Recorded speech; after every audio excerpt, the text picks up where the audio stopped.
Welcome to our webinar here at Quantum, introducing the Monarch here in Australia. So our presenters today is Peter Cracknell, who's our manager of Blindness and Low Vision Technologies here at Quantum, and I'm Rebecca Clark, Vision Technology Specialist here at Quantum. So we're excited to bring you this revolutionary device that's been developed by Humanware and APH and others. So just a bit of housekeeping first of all.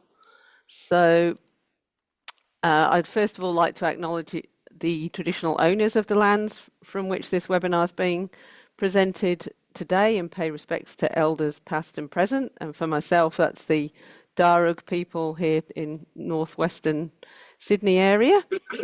And Peter's actually coming to us from Canberra, so. So the webinar will run for around an hour. Your microphone will be muted during the webinar, but there will be time for questions at the end. We will mostly take those through the text chat if possible. So if you do have any questions, please put them in either in the Q&A area, which you can tab to, or the chat, which you can use Alt+H or Command-K on a Mac to get to, or click on the little chat bubble. We are recording the webinar and we'll make it available to people afterwards, and live captions are enabled if you want to turn those on. So a bit of an overview of the session today. So first of all, Peter's going to talk a bit of the background and talk about the current braille technology that has been around and is still around.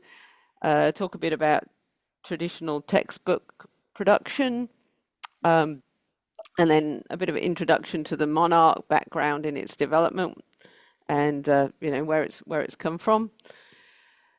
He'll then demonstrate all the key features, and then we'll talk about how to trial and purchase it. Then we'll have time for questions at the end and contact information for any follow-up. So, Peter, I'll now hand over to you. So I'll still share my screen, but I'll spotlight your video. So, there we go. Thanks very much, Rebecca. Thank you very much for everybody attending today, and for those who are looking at this through the recording. I think it's always good to set the scene about the current range of technologies and the ways of producing braille and tactiles that we currently have, so that we can then see how the Monarch device fits into that landscape and how it offers some fantastic platform for the future for extending what we can do with braille and what we can do with tactile. So obviously traditional braille is on paper or card. So I'll just show you a traditional braille textbook, and obviously for those who are blind, I'll just have to describe this in words, but I'm sure many of you who are blind will be familiar with braille. So, okay, so traditional braille volume would have braille embossed on one-sided or double-sided sheets, and if there are tactile images, they might be included in the volume, or they might be in a separate companion document. And there's various ways of producing these tactiles, and I'll talk to that in a moment. The paper braille, which was originally, of course, done by hand with mechanical braille writers like the Perkins or the Tetrapoint braille writers, is obviously nowadays produced by electronic braille machines called embossers. And these are braille printers that punch out the dots, and they can either use continuous sheet paper or they can use cut sheet paper. And then these volumes are then, so they've got perforations and they're bound and so on. So the process of producing a textbook volume like this would involve, first of all, obviously the content creation. That's the actual document. Then there will be the actual paper production through an embosser. And there are various embossers. There's the Index Everest, there's the Index Basic, View Plus, and various other brailleos and so on, various other embossers which we're using today everywhere to produce large volumes of braille. Then all of this has to be proofread, and if there are mistakes, it has to be re-embossed, of course. The braille side is usually done, is proofread by human beings, but of course, the braille transcription from a regular text can be done by programs like Duxbury and so on to actually translate to the braille code. In the tactile diagram, this was actually produced using a PF, and Rebecca will show a short video a little bit later on about how that works. But essentially, this uses a special swell paper that when it is heated, anything that is inked raises up so that it's perceptible by the fingers. So it's slightly raised, including any annotations, which are like the braille annotations here. They're also raised as well, as if they had been embossed. So this way, a diagram can be created through Illustrator or through some other paint program of some sort, printed to the swell paper, and it goes through the PF, which is a heating instrument. It's raised, and we then have a tactile. We have a tactile diagram here.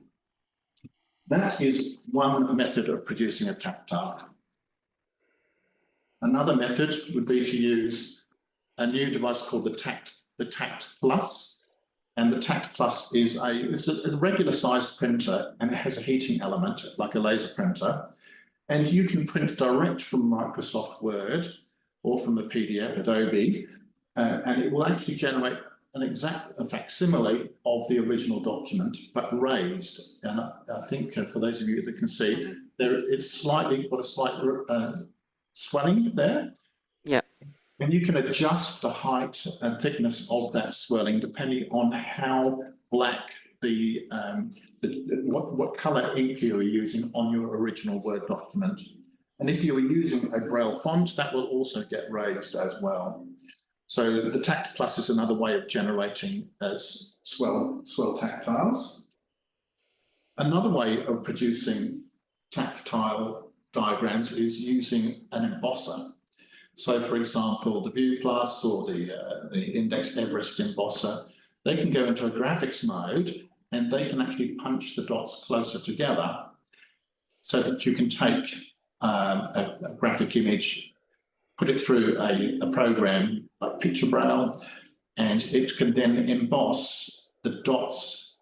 They're not completely continuous, but they will give you a rough outline of the original diagram. And that's quite nice because you can actually combine those dot images into the text file as well. So you can have the braille and the dot images actually embossed in one document, which is fairly easy to edit as well. You can use something like Picture Braille to take dots out, put dots in, use shapes and so on. Fairly straightforward for anybody that's used a paint type program. So that's what I call dot tactiles as opposed to swell tactiles, which are continuous. So these have a continuous feel. So a circular or a curved line feels more curved, and a straight line feels more straight than we can quite achieve with a dot tactile. But it's very much horses for courses, depending on the equipment you have and so on, as to what you would choose. So that's the way we can produce textbooks currently. There's also thermoform as well. The thermoform uses a special heater to actually make these impressions in plastic. And you can actually then get, of course, very tall tactiles where you can actually get quite a good relief and explore almost in 3 dimensions. Well, in fact, it is in 3 dimensions. Some of these concepts like contours here on this hill and so on. So, and finally, there's another new range of technologies, which is UV thermal printing, which is wonderful because you can get very beautiful textures with these UV printers. So you can create some very, very sophisticated tactile diagrams using that.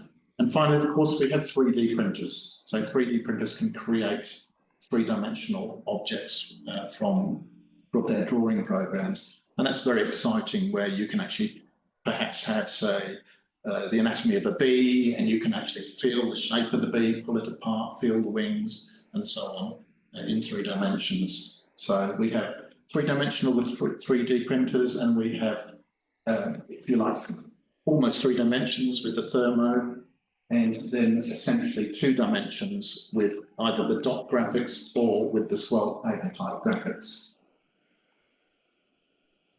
Another way of creating tactile diagrams is with something called the draftsman's kit.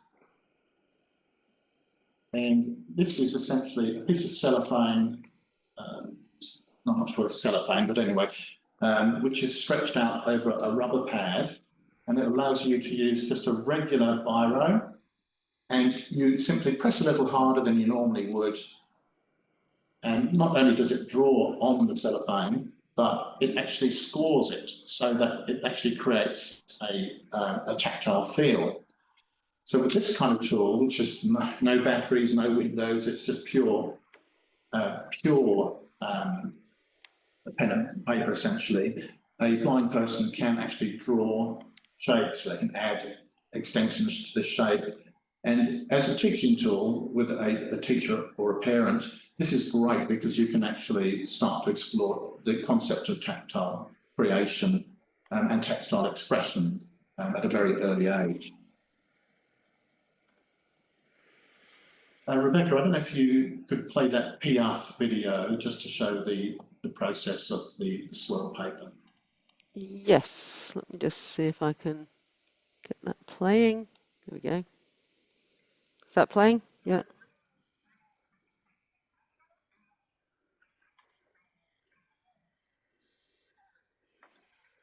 There's no audio. Oh, hang on. Sorry. Okay. Let me just see if I can share the audio. Oh, sorry. If you can't, I'll just describe it as you play it. Yeah, that might be simpler. Yeah. So essentially, what we have on the screen here is a picture of the pictures in a flash heating machine.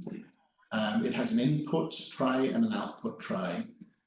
So the first step will be that you print onto the swirl paper with the, you can use a regular printer, and you can even use a laser printer nowadays if they're not too sensitive to heat. So here's a sample which has been printed onto the swirl paper.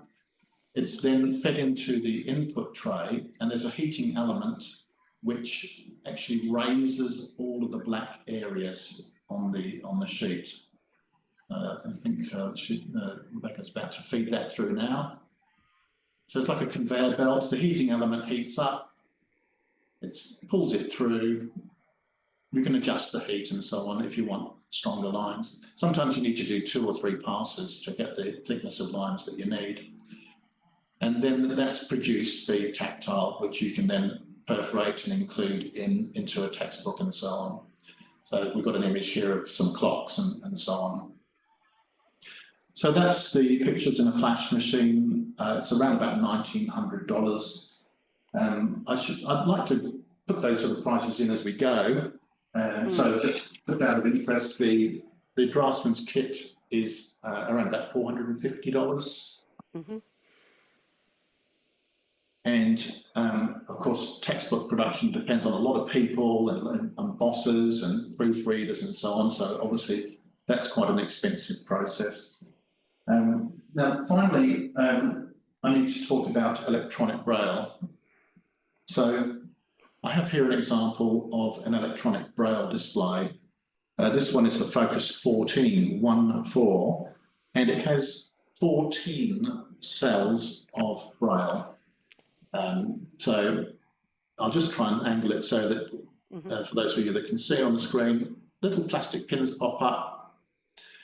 and they will change configuration depending on the signal coming from your computer or your iPhone, whatever this device is connected to. So you can have 14, you can have 20, 40, even 80. It's just a matter of adding more cells. The technology that this is based on, this is the Focus 40 from Freedom Scientific, 14, is a piezoelectric technology that produces these pins that pop up. Now, the limitation of these piezo cells, which have been around for 30 years, and I think...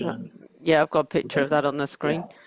Yeah. So what Rebecca, she's put up a picture of the innards of a piezoelectric cell. And the main point that we want to get across in this picture is that they're very long. So they necessarily have to be long because of the way that they work electromechanically, which means that, yes, you can stack them one against the other, but you can't put them one under the other because of the length of the piezo cell. So that's the limitation of piezoelectrics, is that we could not then stack them up in lines, but we could have them as long as we want. So this little one here, very convenient just for reading text messages on your phone or just a little bit of checking emails and so on. It's only got 14 cells, but as I said, you could get 40 cells. It would be wider, all the way up to 80 cells. Obviously, an 80-cell braille display is going to be way too big to carry in your pocket, whereas a little one like the Focus 14 is put in your handbag, very easy to cart around. But the limitation is the field of view. With 14 cells, I have to keep pressing a button to advance to the next chunk of text. So typically in a Word document, you need about 60 characters across a line. So that's quite a lot of panning right to get to the end of the line and then to the next line and so on. We're effectively moving a small braille window across through the text. And we can reverse, we can come back by pressing the pan left button, and we can back up and read text that was previous in the sentence or the paragraph or the document. This sort of device is, the focus range is purely like an input-output. It's a display. We can read braille from the computer. We can also type braille using the 6-key entry at the top of the display. But this particular model does not have a computer in it or Android or anything like that. It's not a note taker. It's just a display. This one's, I think, around about $3,500. The 40-cell one is just under $5,000. $4,500, and then the 80-cell is about $16,000. So you can see how the cost is largely in the piezo cells. So already we can start to see that the more industrial strength ones, the big 80-cell ones, are very, very pricey, and they would be used generally in a workplace situation where somebody needed to see the whole, read the whole of a line. Perhaps they needed that to get a sense of the layout of a document. Is something indented? If they're writing a report, a Word report, they need to know that the columns are lining up and so on, so that they can get a good sense of the spatial layout of the page. Similarly for spreadsheets and so on. But the fundamental thing about all of our current braille technologies is that they are single line. So what we mean by single line is that you have to, move this concept almost like a ticker tape. You advance through this continuous stream of text, but you cannot see the line below, except by pressing a down arrow button, if you like, and you hop down to the line below in your document. But of course, you can't then compare to the line above, except by navigating back to it. Actually, to be fair, with the JAWS program, with the split braille feature, you can actually have half of your display locked in one place and the other half navigating to a line below or something like that. And that split braille feature is going to be quite useful for people who need to get to have a reference area and to navigate around the rest of the document. So that's pretty much where we're at with the current technologies. They've been very successful over 30 years, very mature technologies. So we're going to be talking today about the next evolution of braille technology, which is the Monarch. So before I do, I'm just going to take a breather. And Beck, have I covered everything in the first section? I just need to just check. Yeah, I think so, unless there was anything more you wanted to say about how traditional books and material is produced, the fact that you have to carry a bit, there's large volumes and things like that. Yeah, thank you, Beck. Yeah. So here we have, I showed you this volume here, which is just one volume, a map user guide to reading tactile and low vision maps. This is one volume, including tactiles. If you were to take a typical textbook, let's say an Algebra 1 textbook, and we were to emboss that in the traditional way, we would have a stack of volumes that would be almost 6 feet tall. It's as tall as a person, and that's for one volume. That's because braille takes up a lot of room. That's just the shortcoming of braille is that printed braille, that is, takes up a lot of room. So you can imagine that this, well, first of all, it's costly to produce because of the materials, but also the production facilities, the embossers. It's obviously has to be stored, it has to be transported, delivered to students and to people. And once it's done, it's fixed. So if you printed a volume about a particular country, say Germany or something like that, and let's say a place name changed, or let's say it was the place name, Burma becomes Myanmar or something like that, then that textbook is now, of course, out of date, and we have to reprint the whole thing at great cost, for it to be up to date, the next edition, the next accurate edition.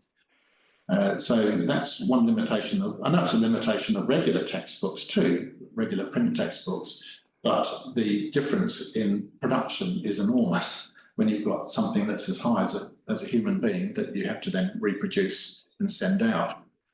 Plus, also, some people prefer to have the spacing of the braille a little wider, so more separation between the lines, so double space. Or perhaps they don't want to have braille on the back side of the paper. They want it just single facing braille. So once again, we'd have to reproduce the whole thing according to their preferences: double line, single line, double, interpoint, back and front, or single facing sheets. So you can see that this adds delay, cost, and so on. But perhaps the most important thing is about that sheer size. So let's just take your typical scenario at school.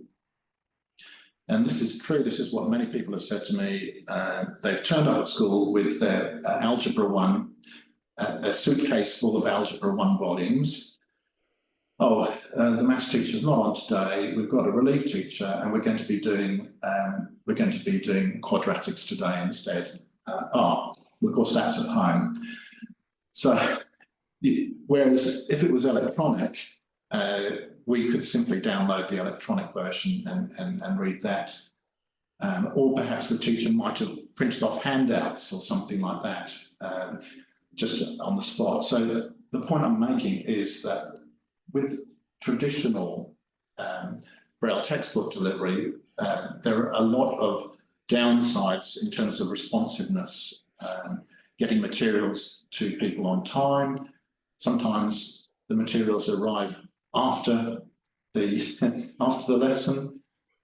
So there are a lot of limitations about the current delivery of textbooks. Obviously, these schools and the production facilities do the best they can, and the more notice they have of the requirements for the curriculum, the better, the easier it is. But it's just hard to pivot, day by day for people's needs with curriculum materials. So this is where platforms like the Monarch just offers so many opportunities to address some of those problems. Okay, so what is the Monarch? It's a tactile array. And what that means is, instead of having a single line of braille, we have 10 lines of braille. We have 32 characters across and 10 lines of braille. That's 3,840 individual pins. And these pins, they have the same purpose as the piezoelectric technology, to push a little bit of plastic up, which the finger can perceive. But they use a completely different technology. So the Monarch does not use piezoelectric. It uses basically an electromagnet. It's a tiny electromagnet that pushes up the plastic pin and lowers it. And because the actual component of each cell is just a little square, it does not require any space around it, and that allows you to stack them not just across, but also down as well. And this array could be as large as you like. So what we're really approaching here is an array that's more like a screen, in the way that sighted people would use a screen. If they wanted more field of view, they'd get a bigger screen. It's the same with the Monarch technology. We could theoretically have a bigger array. The limitation is, of course, as you get bigger, the device becomes less portable. So the compromise is to have a device that's about the size of a gaming laptop.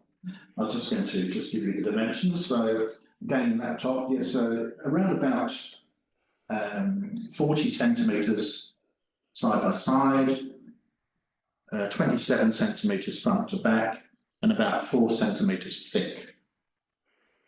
So if we, as I said, if we had a larger array, it would have to be sort of heavier and larger. At the moment it's 2 kilos, which is quite manageable.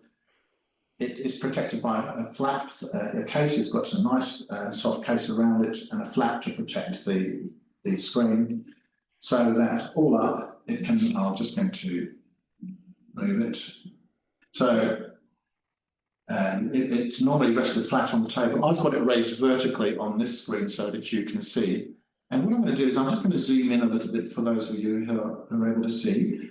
And it may not be possible to see very clearly the braille that is on the tactile array here, but that's just to do with the lighting here and the angle. But the perception, the feel of it feels very similar to paper braille. And that's largely because the tactile array is covered by a protective membrane, which gives it that paper feel, but protects it from damage from, you know, crumbs and water and that sort of stuff. And that's very important because, of course, the most expensive part of the Monarch is the braille cells. So it's important that we protect them. And whilst this has been in field testing for the last year in the United States, the United Kingdom and elsewhere, and Australia, there's been no failures of the braille cells in the hundreds of hours and the hundreds of devices that have been out there. And that's largely because the technology is the quality of the cells, but also because of the protective membrane that's replaceable, of course. So at the moment, I have got some braille up on the tactile array, on the display. And we also have, I'll just come to the left a little bit, the other way. We have some controls around the Monarch. They're marked in high tactile colour, they're orange, and they're very, very tactile controls. So we have, I'll just give you a tour. On the left-hand side, we have a page up button. Going down a little bit, we have like a cross, it's called a D-pad. It's basically up, down, left, right arrow. So that could be used for panning around, but not just left and right as on a traditional single line braille display, but also up and down. Because it may be that the text that we're looking at is longer than one screenful. It might be longer than 10 lines. In fact, it's very likely to be longer than 10 lines. And we need a method of going up and down. We can go page up and page down as well, or left, right, up and down, depending on the material that's on the screen. We also have, going down a little bit further on the left-hand side, a minus button, and symmetrically opposite on the right-hand side, a plus button. When we're reading text, what this does is adjusts the spacing of the braille. So if I go plus, the spacing increases. There's more gap between the braille lines. And this is particularly powerful for beginners, beginner braille learners who they need a bit of separation between the braille lines so they don't confuse the braille. Or we can get more lines onto the screen by pressing the minus, all the way up to 10 line. So we're going to find that 8 line is a little bit easier to read. There's a little bit of a gap between the braille. And for those of you that could see this, the braille is not instantaneous, but it's very, very quick. The refresh is pretty quick from top to bottom. So it would be possible to do a page down and to be able to be reading from the top of the screen as it's refreshing. And you would not notice that. So the orange buttons are to do with that kind of navigation. We then have towards the front, on the top surface, but towards the front, we have essentially a note taker area. What I mean by that is it has 6 keys for braille entry. It has a .7 and a .8 as well. The .8 is the furthest one on the right, and that's the same as an enter key. And the .7 is like a backspace key. And we have a space bar. And between the six key entry area, we have a circular button, which I like to equate to the mouse clicking button. What this is, it is possible to rest your finger on any area on the braille display. So let's say you were on line 3, and I can actually double tap the circular button, and it'll be like a mouse click or a double mouse click. And it would be the same as using a traditional computer where you would double click on an icon or on a hyperlink or something like that, and it would activate it. Now, it's possible to connect a screen to the Monarch. I'm just going to pan to the right a little bit, because I have like a 15-inch screen just connected by HDMI to the Monarch. And this is showing me on the screen exactly what is on the Monarch display. So obviously back translated to regular print so that a sighted person could look over somebody's shoulder and assist the person, the learner, so they could actually see what they were focused on, in this case math, key math, and they could also hear, because the Monarch speaks as well. So what I'm going to do is I'm just going to press the up arrow. And I don't know, Rebecca, if that came through, but... I could hear some sound. It wasn't terribly clear, but yeah, we can hear it speaking. Yeah. Because it's connected to the monitor, which is this portable monitor, the sound is not that great. If I disconnect it from the monitor, then it's coming through the stereo speakers of the Monarch, and it's really clear. You can also plug in, headphones and so on if you want privacy, and you can switch the speech off if you don't want any speech at all. But otherwise, you can customize it so it's either speaking, just as you would on a computer with JAWS or NVDA. You can customize how much it speaks and so on. So I'll just zoom in a little bit. Mm-hmm. Is that clear? Yep. Yes. So We have on the, this is the main menu of the Monarch, and as I said at the beginning, this is a platform for the future. So this is just the beginning of what this device is going to be able to do. Straight away, we have a braille editor. A braille editor would allow us to create a file and use the normal braille entry from the Monarch, and we could just type it as if we were typing on a Perkins. And that could then be saved to a stick and reviewed on another device.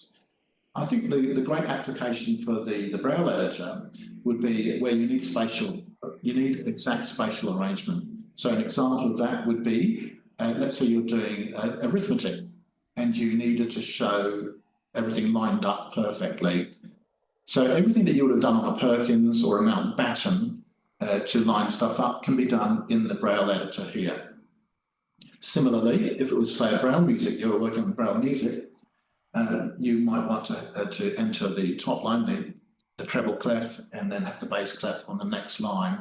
And you could do that with the braille editor here. Now, having said that, it will be possible with development, and this is one of the wonderful things about Monarch, is that it has been developed to be open source, so that people that understand braille music, for example, could be writing programs to work with the Monarch. So can you imagine a scenario where somebody could be writing braille music here and an application could then play it back with a MIDI type interface? Or even better, print it out as music score with a program like Sibelius or something like that. All of these things are possible. That's the braille editor. We then have the tactile viewer, which I will demonstrate in a moment. We have an internet browser. So this is a little different from your regular internet browser in that it gives a spatial sense. So the Monarch can actually show the blocks of text pretty much as they would appear on the website. That's still a work in progress, but it's an example of where we have to start to think in 2 dimensions rather than one single dimension now. The fourth option, the fourth application, is keyword. Now this is a word processor. It can open Word files, and if you type, you can connect a regular QWERTY keyboard, or you could braille in. If you type into that, you could actually save that as a Word file, and somebody else, it would just look like a normal Word file when they opened it on their computer.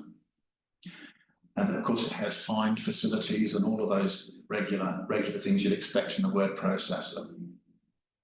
The fifth element I want to mention is maths, key math. This is a full scientific calculator, and it is also a graphing calculator too. Now, what I mean by that is the student can type using UEB, a Unified English Braille, say a mathematical expression, or it could be a computation. It could be they want to know what 3 + 2 is, but they would type it in UEB Braille, and the answer would be displayed. If it was a graphable thing, like a quadratic, it would actually be able to display that as a shape on the screen. Very, very powerful, and it's something I'm particularly close to my heart. I feel that STEM for blind students is held back because of the lack of good, like Braille scientific calculators and graphic displays. And the great thing that's happened recently is it's not just American math we're talking about, it's UEB math that we're talking about here. And that's up to a university level. We're not just talking about basic maths, we're talking maths up to university level. So this platform can be taken from primary, where we have simple spatial arrangement for arithmetic, right through to university and the workplace and beyond. And I think it's definitely going to open up opportunities for kids who would like to engage with STEM, but are currently held back by the limitations of the technologies that we have. Other things to mention, of course, it has file management, and that could be through USB. It has a large internal storage. It also has an email client, so you can actually email stuff back and forth. Here's my homework, that sort of thing. It has Wi-Fi and it has Bluetooth, connects into school systems and to your regular networks, so that we can actually start to easily take advantage of curriculum materials everybody else is using, open them up on the Monarch, either as dot files or PDF files. Okay, so I mentioned the tactile view. I'm just conscious of time, so I'm just going to demonstrate that. Actually, what I might do is I might just demonstrate the cursor routing I mentioned before. So I'll be feeling the second line, and anywhere along that line, I've got one finger on the line, and I double tap the button, and I could continue that process just by finding the line and double tapping the thing. Very natural. It's the way that everybody operates computers with mice. Why not use the same principle for a braille display like this? So you can have tactiles that you've created as PDF files. In the future, there'll be a whole range of different image formats that you can open. And there's about 2,000 that have been created and are stored on the American printing house, the APH, Tactile Graphic Image Library. And these are immediately available on the Monarch. And the way they're available is because this is internet connected, or it can be connected to the internet, and you can have a log on to the Tactile Graphic Image Library, and then you can just browse through their very large number of tactile graphic images. I'm just going to just view ones that we have on the display already. So in the particular folder I'm in at the moment, I've got, I don't know how many, 20 or 30 graphic images. So I might just read down in braille on the screen, or I might just go down. I might just listen. But let's say I go to something like, and I go to Australia Territories. I just enter on that. And so what you're seeing on the screen is a representation of what we're seeing on the Monarch. I'm going to scoot back to the Monarch now. And so what we have here is a dot tactile representation of Australia. And of course, this would be similar to a dot tactile representation if we'd done it from an index emboss or something like that. It's a dot tactile. This is just a thumbnail. The first thing you see is a thumbnail, so that you get a sense of, like, is it a car or is it something recognizable? And then we simply press the plus button to zoom in. So now we've zoomed in, we can use the D-pad keys to explore around the tactile, because our field of view on this screen cannot encompass the whole of this large tactile. So we need to simply move around the tactile with our navigation keys. And there are very shortcut keys as well that you can jump around to the various quadrants of the screen. Now the braille, that's the annotations, like the Northern Territory here, that's full readable braille integrated within the tactile image. It's also possible, this is something in development, to put audio annotations to these things too. So for example, you might have a point of interest and you could use the cursor routing button with your finger on the point of interest, and a pre-recorded audio would pop out, giving further description of that point. And this is very powerful because it means you can declutter the tactile and use audio annotation to give the extra detail. Now, this tactile was just done using a regular drawing program, saved as a PDF. It appears as a PDF in the list in the folders, and you open it, and it's done it's actually rendered it true to the original scale. So this way, we could have one tactile for the whole of Australia, rather than 7 tactile pages for each state, and deliver the detail. And this is the real strength of the electronic delivery, is that because space is not an issue, we could have 100 versions of this tactile. We could zoom in on, we could have a tactile for, the big towns in a particular state. Yep. So that's really, really powerful to be able to deliver all of that detail within the one device. Okay, just I'm going to pause for a moment because I'm sure there are probably a million questions for me to address at the moment. No, I think you addressed, there was one about the UEB math, but yeah, you talked to that. I've also got. I might just talk a little bit more about that, because it is also possible to do UEB math on traditional braille displays. So the focus range, we can do UEB math and we can display that in Microsoft Word as print equations, and that's very, very exciting. But of course it's single line, whereas here with the Monarch being multi-line, we can actually start to see, like say, three equations, one above the other, and see maybe a progression, like for your maths homework and so on. Yes, sorry, I'll go on to maths in a moment because I'd like to demonstrate that. But were there any other questions?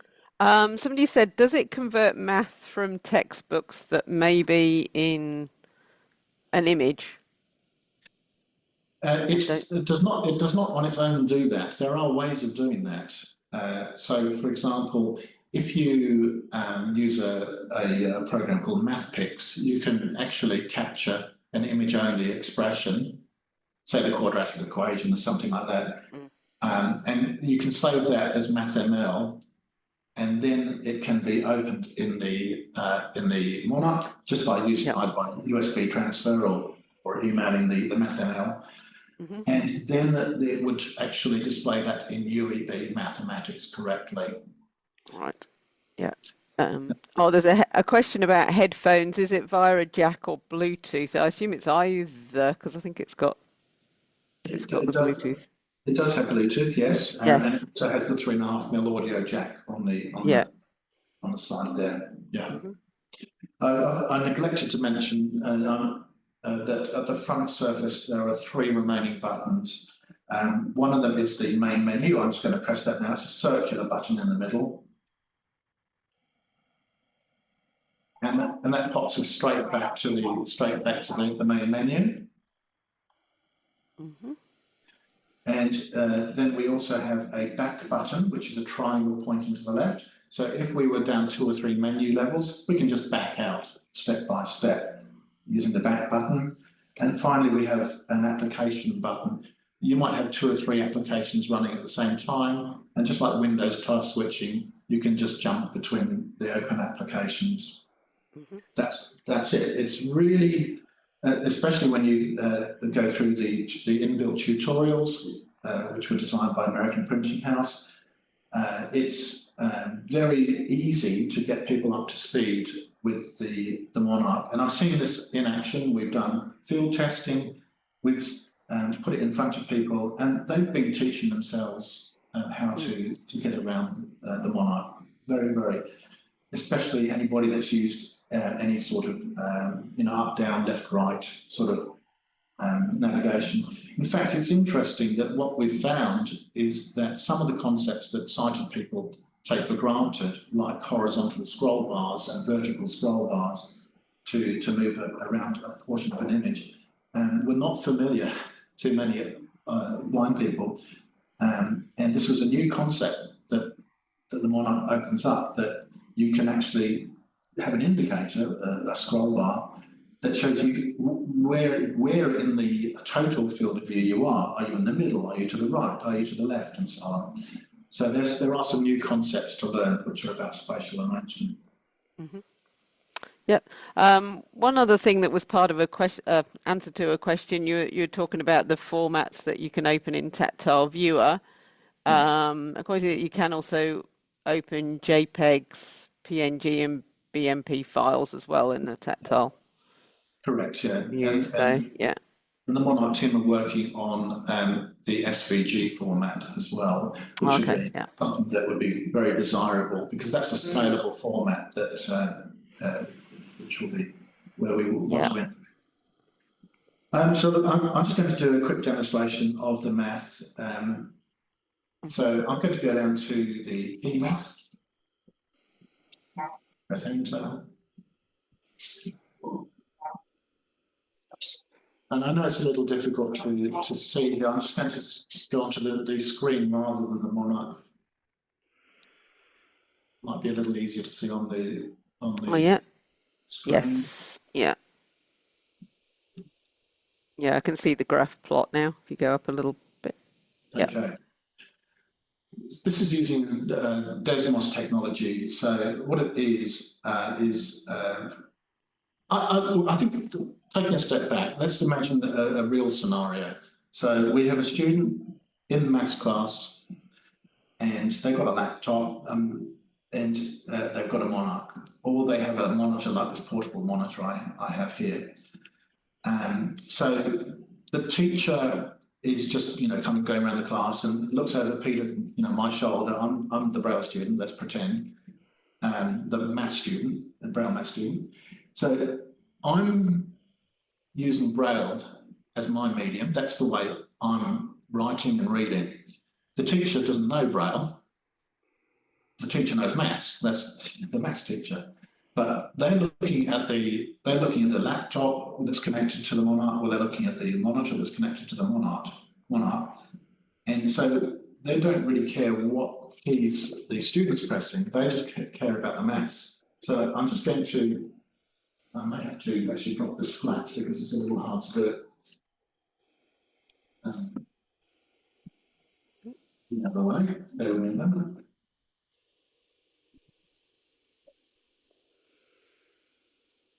So in the left-hand side, we're going to have our expressions. And so I start a new expression. This is key math expression, UEV edit box. And so I would then, the students would start typing in UEV mathematics 4x to the power 2. So I type and I can check my braille, of course, I feel my braille and I can make corrections. If I make cubed instead of squared, and then when I'm happy, I press enter. And on the screen is divided into 3 for the teacher. We have a representation of the braille, which they're not interested in, but that's obviously represented on the Monarch. In the middle section, we actually have shown in normal mathematical notation the expression that I have typed in braille. In this case, y equals 4x squared, with all the superscripts and fractions and all of those things shown. And I say up to university level, we can show integrals and all that sort of stuff here. And because this is a graphable expression, and in fact, it actually says in braille GE, meaning it's graphable, the right-hand side is showing what 4x squared looks like on an axis. Because now that's for the teacher's point of view. And from the student's point of view, they can actually then press a combination of keys. And they, on the braille display, would get that represented here on the, let's get that again. Yeah. So on the Monarch, we have, and I'll just swivel to the left, the other way, the other left. The other left. So now on the Monarch, we have got a tactile representation of that parabola there like that. And we can use our navigation keys to move up and down, see different portions of that. If I have an additional expression with, say, a line, a slope line, because we can have as many expressions as we like, that would be superimposed. And then the teacher might say, would say, so where's the intersect? Where's the intersect between the slope line and the parabola? And the student could then feel that, or in this case, let's say, what's the intersect with the x and the y-axis here? the student can actually put their finger on the intercept, and then they just simply double tap and the speech tells us the coordinates, and also in braille here we have the coordinates at the top here. So you can imagine how powerful this is, where the student can be interacting with the same learning materials. The teacher can have a mathematical discussion with them, not a braille discussion, and we can start to really do some learning, what I like to call learning in the moment, because so much happens in the moment. That's where, instead of waiting for the chapter to come, studying at home and so on, so much learning happens when the teacher says, well, how about we change that to 4x cubed? Let's see what happens then. So the student types, 4x cubed plus 3x minus 2 or something, and regraphs it, and then they get the shape graphically produced like that. Even better, once they've done all of this, they can actually save this as a Word file and print it out for the teacher, as their homework, which means that the whole process is just so normalised. The student receives their assignment in a Word document. They type their answers in the Monarch, in the Word, and in the keyword. They switch into maths when they need to enter expression. They save it as a Word document, email it back to the teacher, just as everybody else does. And I think this normalisation is one of the most powerful features of the Monarch. Yeah. Thanks, Peter. Right. There's so much else to talk about, but yeah, the main things that I wanted to convey were the learning in the moment, and that's because of these sorts of features. Also, because if you need some of your curriculum materials, they're available on your OneDrive, and you can just download them into the Monarch or USB stick. The same materials, digital materials that everybody else is using, can be used on the Monarch. Avoiding the need to cart huge volumes of braille around, and integrating the tactile with the actual braille as well. Okay, so yeah, I guess we need to talk any questions, but also talk about costs and trials and all that sort of stuff. Yes, yeah. Before we get on to that, has anyone got any questions or? Doesn't look like at the moment, but yeah, we'll have more time for questions right at the end. But yeah, so if we want to talk about trialing and purchase and whatnot, so. Okay, so the cost of the Monarch is 26,990. So it's available in Australia, and from Quantum or from Humanware Australia. So we at Quantum can demonstrate the Monarch. We can trial it with people. Of course, those would be paid trials. We would have to charge for those trials. We can do that perhaps if it was part of an NDIS assessment. We could do that too. Workplace modification. Obviously, many people might see that there's use for this in the workplace, especially if they're involved in anything spatial. So that, of course, it could be, we can make applications through workplace modifications. And we've already done quite a lot of field testing in Australia, which has been marvellous to get the feedback from educators especially, but that process will continue, of course. Rebecca, you're based in New South Wales, and you can do demonstrations through NSW and ACT. Yes, when I have a demo unit, but yes, right, yes, but we can arrange that, yeah. As can our other consultants, so our consultants Leon and Stuart in Melbourne, and myself in Queensland, and we can also obviously liaise with our colleagues in the other states, South Australia, Western Australia and the Northern Territory, and Tasmania, to have demonstrations and trials of the equipment. We had started to think about, the cost, what can we do with the cost, and perhaps there might be options for hiring or that sort of thing. But we haven't been able to actually come to a way of handling that yet. We will be responsive, obviously, to people's feedback about what they think needs to happen in terms of leasing, rental, and so on. But at the moment, we are only able to offer it either full out payment or in instalments, I'd say 4 instalments. And of course, people might seek their own finance arrangements, just as they would for like a home entertainment system or for a vehicle or something like that. We do realise it's probably the most expensive device that we've ever introduced to Australia. We hope that the price in time would come down, just as if you think of the original scanning machines, the original Kurzweil scanner cost, I think, $100,000, I think it was, and only like a state library could afford it. But if you look at that technology, which was revolutionary back in the 70s and 80s, it's like the same kind of thing that could be happening with these tactile arrays, like the Monarch. So, the Kurzweil machine, $100,000, then became, $5,000 or even free in your iPhone now. You can use an iPhone and scan text. And it's the same basis of the same technology that was developed, 40 years ago. So one of the great things that the Monarch has done is kept the SDK, the software development kit, open to trusted partners.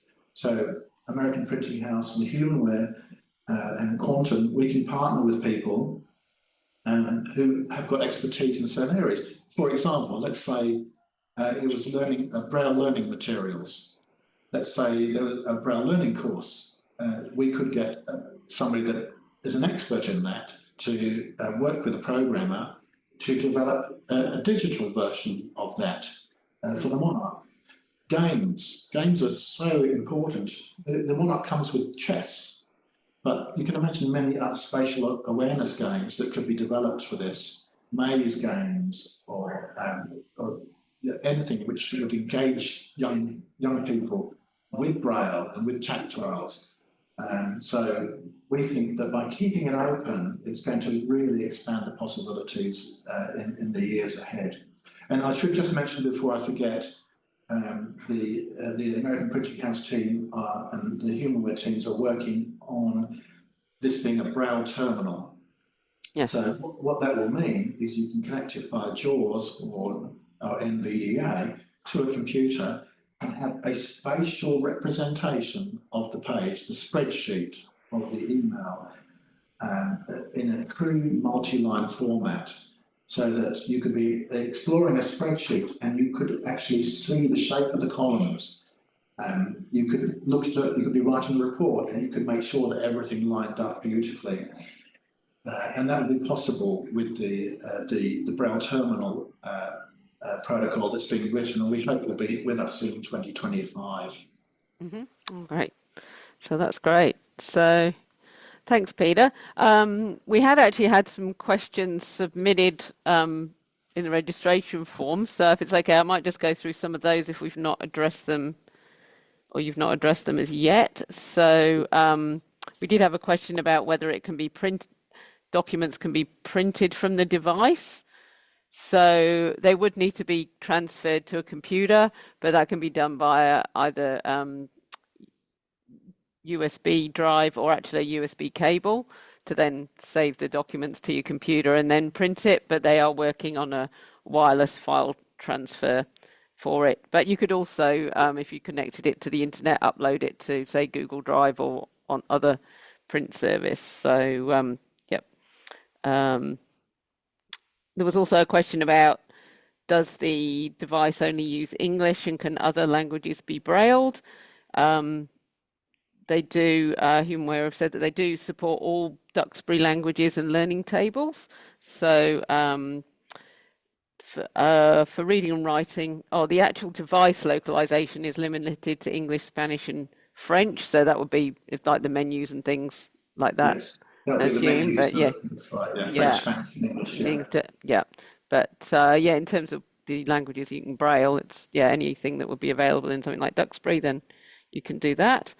Um, you might have been able to see from the spacing, but another question was about does it provide the correct spacing for Braille? And yes, it does. So yes, it's shown it as it's written in a BRF file, and in the word processor, they've said it's a linear approach, but they've got the formatting indicators showing spacing. But it's not like the graphics mode. It's not all close together. So, and you can change it. It can transcribe other file formats, as we might have talked about. So for the word processor, you can use Word docx, text files, rich text files, and text PDF, And as well as just PDF. on Yeah, one point on that, just to be clear, you can use a regular PDF or a regular Word document, open it in Keyword, and it will translate it to that's Braille. it. Oh, So right. Yeah. you don't need to go through Duxbury or anything like that. You just That. simply Yeah. open it. Yeah. Yeah. So yeah, you've not got to do the translation first. Oh, we had an address process for repairing the Monarch. It will be done in Australia at the Humanware facilities. So yeah, Or even we or can possibly at Quantum. quantum as well. Yeah. And the other thing that I'll just point out on that is, and I think it's an important point, it is actually possible to replace individual cells. Yeah. There's a tool, and that's not a highly technical process. So one of the issues we've had with traditional braille technologies is, someone's in Billawheeler or in wherever, and then the display has to come back to our service facility. The braille cell needs to be repaired, sent back. Theoretically, if if the school had an IT person or somebody that could just use the tool, we could actually post the braille cells Yeah. to the school, and the school technician could simply pop out the faulty cell, put the new one in themselves. Yeah. I think that's just another example of timeliness and being able to respond quickly without having to be out without your primary device. So yeah. Yes. Yeah.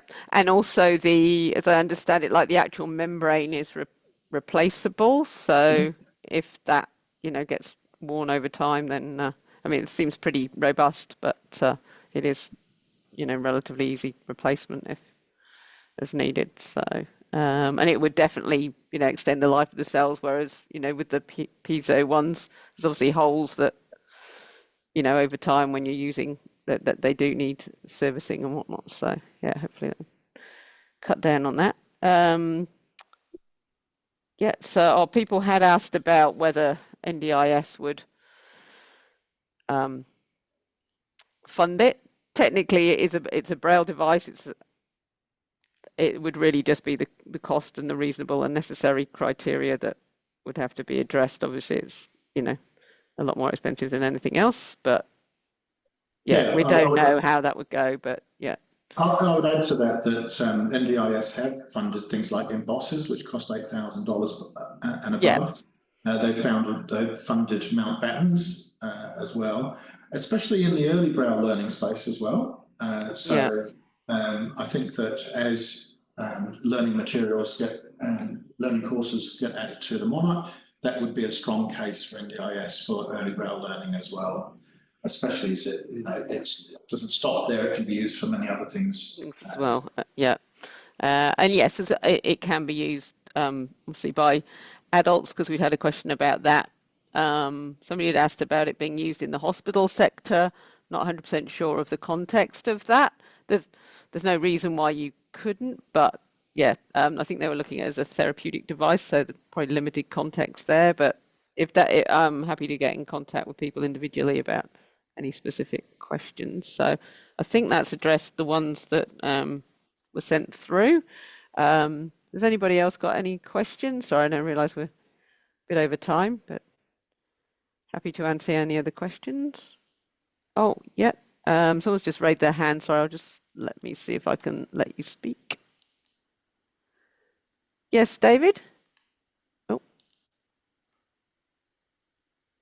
David Allen? Oh, I don't know.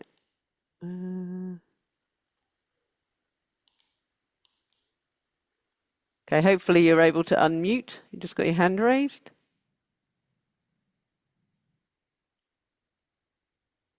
No. Ah, yes, David? Hello. Hi. Hi, can you hear me? Yes, I can. Yeah. How heavy is this monster? It's about 2 kilos, did you say, Peter? Yeah, 2 kilos. Kilos, isn't it? Yeah. Okay, thanks very much. No problem. I'm Thanks. not here to use the one. Okay. Anybody else? Yeah, Yeah. while we're waiting for that, just another thing's occurred to me, which is that there's also an app being developed for iPad and iPhone, where you can actually draw on the iPad, and the braille dots will appear on the Monarch. So it, in a sense, will be kind of a little bit like the draftsman's kit, where you can actually draw Oh, and okay. have Yeah. it on the Monarch in real time, and of course you can save it as well. Mm-hmm. And I haven't gone through the other remaining apps, but there is an e-book reader, the Victor Reader. So you can imagine you can download anything, Yep. EBRL or EBRF or EPUB, and you can download it and read it on the Monarch. Great. Okay.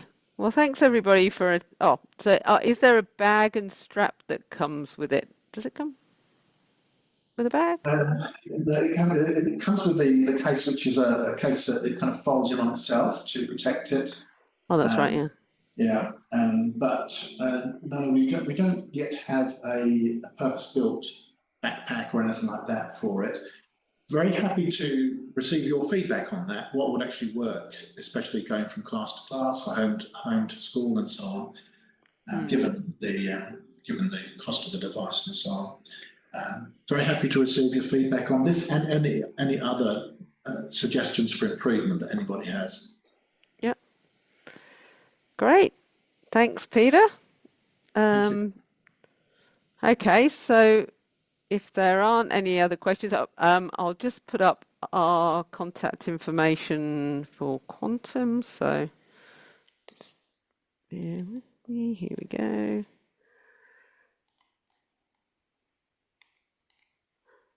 So yes, you can contact us on 1300 883 853 and info@quantumrlv.com.au, and there is information on our website as well at quantumrlv.com.au. So by all means get in touch, and thanks everybody for your interest. So we might leave it there.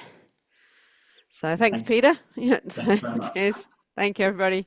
Bye.